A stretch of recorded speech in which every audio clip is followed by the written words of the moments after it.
I'm going to be showing you how to tell if you get a 5-star character in Honkai Star Rail.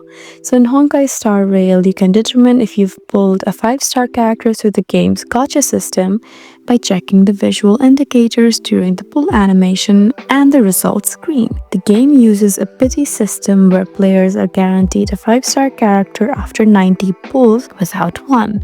So if you're on a banner, the next 5-star is guaranteed to be the featured character if you haven't received a 5-star in the current cycle. Players can also get or earn a free 5-star character by completing 300 wraps or warps in the Stellar Warp banner, and with the reward available in the additional rewards section, the game also features a hard pity of 90 pulls, ensuring a 5-star character is obtained by that point. So in a simple way, you can tell if you get a 5-star character by a visual aid. So that's how easy it is. I hope this video was helpful for you. Please leave us a like and drop us a comment down below, and we'll see you again in our next video.